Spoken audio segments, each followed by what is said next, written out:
Selamat pagi semua. Mungkin kalian belum kenal Bapak siapa. Bapak adalah guru sejarah Indonesia kalian. Nah, Bapak Ronald Effendi Siahaan. Jadi tidak berpanjang lebar saja, langsung saja ke materinya. Mudah-mudahan melalui video ini kalian dapat memahami apa yang Bapak jelaskan dan Bapak sampaikan. Ini dikarenakan memang keadaan negara yang sedang kacau sekarang disebabkan karena adanya virus corona atau COVID-19. Nah, terlepas dari situ, kita tetap akan melakukan proses pembelajaran walaupun hanya melalui sebuah video. Materi yang pertama untuk sejarah Indonesia kelas 10 di sejarah Indonesia adalah kehidupan masyarakat Indonesia pada masa praaksara. Sebelum membahas terhadap kehidupan masyarakat Indonesia pada masa praaksara, kita harus tahu dulu awal kehidupan manusia itu dimulai dari mana. Maka kita harus melihat periodisasi masa praaksara. Jadi periodisasi masa praaksara itu bisa dikategorikan berdasarkan geologi dan berdasarkan arkeologi. Kalau berdasarkan arkeologi, ini adalah berdasarkan peninggalan sejarahnya atau penggalian yang dilakukan. Sedangkan kalau berdasarkan geologi, ini berdasarkan lapisan tanah.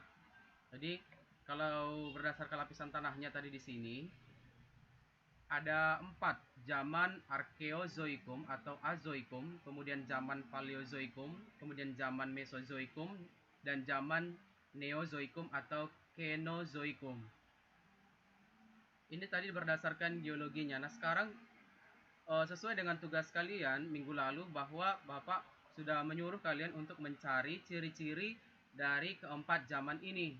Di sini Bapak hanya menjelaskan secara ringkas saja. Untuk yang pertama yaitu zaman Arkeozoikum. Zaman Arkeozoikum ini terjadi sekitar 4 sampai dengan 2, miliar tahun yang lalu, atau ini sekitar 4000 ataupun 2500 juta tahun yang lalu.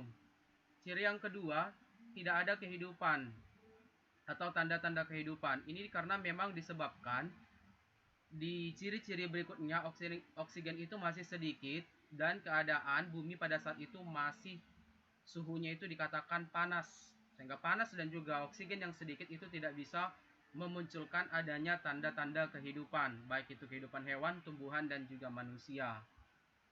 Yang berikutnya, ini adalah ciri dari zaman Paleozoikum. Paleozoikum itu sudah mulai ada kehidupan, walaupun kehidupan itu masih dimulai oleh mikroorganisme atau makhluk bersel satu. Nanti makhluk bersel satu ini yang mengalami evolusi atau berevolusi menjadi hewan, tumbuhan, ataupun menjadi manusia. Ini terjadi atau berlangsung sekitar 340 juta tahun yang lalu. Di sini iklim masih berubah-ubah. Curah hujan sangat besar, keadaan bumi masih belum stabil. Cuman sudah ada mulai-mulai tanda-tanda kestabilan. Makanya di sini sudah ada tanda kehidupan yang dimulai dari makhluk bersel satu tadi atau mikroorganisme. Contohnya itu yang kita tahu adalah jenis amuba ataupun paramecium. Itu adalah bentuk dari mikroorganisme atau makhluk bersel satu. Kemudian ciri-ciri zaman Mesozoikum berlangsung sekitar 150 juta tahun yang lalu. Kemudian perkembangan reptil mencapai puncaknya, terutama dinosaurus. Jadi dinosaurus itu munculnya itu pada zaman Mesozoikum. Jenis-jenis dari dinosaurus itu sebenarnya banyak. Ada Brontosaurus, Tyrannosaurus, kemudian T-Rex, ada juga Pteranodon, dan lain-lainnya. Itu adalah jenis dari dinosaurus. Terdapat aktivitas tektonik, iklim, dan juga evolusi. Jadi makhluk bersel satu tadi itu sudah mulai banyak mengalami evolusi, evolusi menjadi hewan ataupun evolusi menjadi tumbuhan. Tumbuhan Angiospermae, yaitu tumbuhan yang memiliki bunga. Kemudian di sini ada benua-benua secara perlahan mengalami pergeseran dan saling menyatu satu sama lain. Benua yang awalnya itu satu, kemudian itu nanti akan mengalami perpecahan atau istilahnya itu dia Pangea. Iklim bumi mulai hangat. Yang berikutnya merupakan dasar dari kehidupan modern.